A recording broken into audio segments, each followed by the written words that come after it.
Hello! వీడియోలో చూపిస్తున్న బాటిల్‌లో ఉన్నది ఏంటంటే, ప్యూర్ కోకోనట్ ఆయిల్ అండి. అంటే ఎండు కొబ్బరి చిప్పల్ని గానుగుల్లో పట్టించగా వచ్చిన ఆయిలేనండి ఇది. దీంతో మాకు చాలా దగ్గర సంబంధం ఉందండి. మా నాన్నగారైతే ఈ ఆయిల్‌ని మాకు చిన్నప్పుడు తీసుకొనొచ్చేవాళ్ళు. నేను, మా అక్క ఇదే యూజ్ చేసేవాళ్ళమి. అంటే నాది సిల్కీ అండ్ కర్లీ హెయిర్ కాబట్టి అంతగా డిఫరెన్స్ తెలిసేది కాదు. మా అక్కదైతే తనది చాలా లాంగ్ అండ్ థిక్ హెయిర్ అండి. సిల్కీ హెయిర్ అలాగే.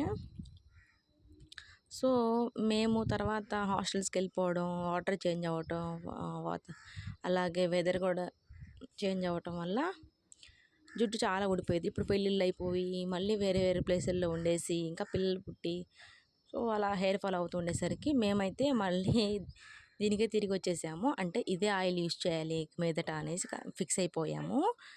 అలాగే కేరళకెళ్ళి ఉండే వాళ్ళకైతే చాలా లాంగ్ హెయిర్ ఉంటుందండి. ఎందుకంటే వాళ్ళు ఎక్కువ కోకోనట్ మిల్క్‌తో గానీ, రెసిపీస్ చేసుకోవడం అలాంటివి ఎక్కువ చేస్తూ ఉంటారు. అక్కడ కూడా ఇదే ఆయిల్ యూజ్ చేస్తూ ఉంటారు. మీరు కావాలంటే గమనించండి.